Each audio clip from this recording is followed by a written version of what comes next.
The UI that you see on a movie like Iron Man or Avengers or whatever, that's designed to work for maybe 2 seconds on screen and to tie into the backstory. But when we're trying to translate that across, trying to hit that feeling, it is quite difficult because for the HUD, for example, there's something like 40 or 50 different pieces of information you've got to show. Functionality is our main thing, so we have to try and look at those movie ones and try to extract those elements but still apply them to the game UI. So where shall I start? Tell you what, I'll begin at the beginning. So we decided that the UI in the game is okay, but we really want to kind of up the quality bar on it. Aegis Combat Assist activated.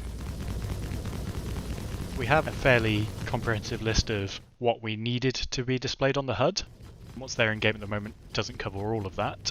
There were 2 major pushes towards getting the Aegis style right. The first of those, we kind of focused on the look mainly. So there's a lot of design considerations. For example, we want to make sure that everything's got a decent amount of space. Legibility is a big thing. If you've got text in there, it needs to be big enough to see. We also try and make similar things look similar. So if you have a button, it needs to look like a button. Also, we want to avoid things like overlaps. You don't want things to be on top of each other. And in general, with the new HUD as well, what we're trying to do is keep the flight information on the left and save the right-hand side for kind of mode-specific stuff. So during the design process for this phase, we took the opportunity to add in some much requested fan favourite features, such as having a compass, which will aid in navigation both in atmosphere and space, and between those 2 modes it's either relative to the planet or relative to the galactic plane, and a radar altimeter. So in game at the moment you do sort of have an altimeter, but it's only relative to the perfect Z0 height of the planet, so mountains aren't accounted for, whereas this will account for that. With the design doc in hand, we went ahead and made our second push on the concepts. Once we have the general look of it sketched out, then it's on to making the visual target. So we'll get the artist to come up with the final artistic look of it. And once everybody's happy with that, then we kind of punt it back to the designers and say, okay, is this working for you?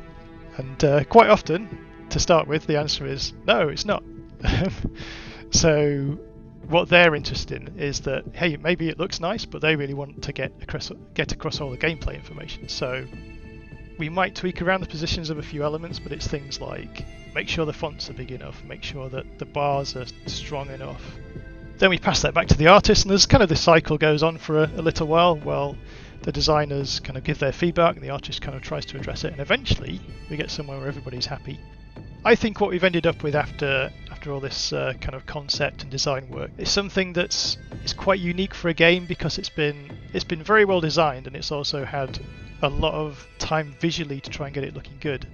So if we look at the final concept, we'll go over some of the features that are there now. If we start at the top, this is where all your warning messages are primarily, so these will cascade in, and much like the current version, they will be coloured to indicate severity. Directly underneath that is a new element dealing with your emissions or signatures, and sort of infrared cross-section and EM signature relative to the background, which is going to be very cool for stealth gameplay. And then we have sort of the main piece of the HUD, which is much wider than we currently have, and that has everything to do with your velocity, thrust capacity, your thrust amount, your fuel amount, your vertical bearings, and then your altitude above the ground. Underneath there we have 2 little spherical widgets, which is sort of your 3D velocity indicator, because quite often in space where you're pointing is not where you are actually heading, so these will give you some visual indication of that in 3D. And then right at the very bottom we have your sort of status warning, so whether you're in coupled or decoupled, whether ESP is on, whether you're in VTOL mode, your landing gear, your countermeasure status, and then finally bottom right is what sort of weapon firing mode you're in, whether it's auto gimbals here, manual gimbals, or fixed. So in the background, while the visual development's been continuing, we've been working on the building block stuff, which I'm sure you've heard a lot about. One of the key things we've done recently is this system where we can layer the UI, so we can have like layers of flat UI, which lets us achieve this sort of 3-dimensional holographic look. And then we'll be handing all that stuff over to the vehicle feature team so they can actually start to implement it.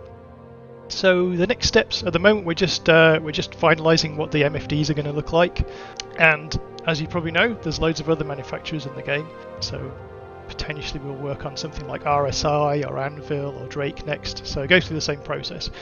But because we've done the first one already, that process should be a lot quicker now, and as we get through more, we'll get into a good flow.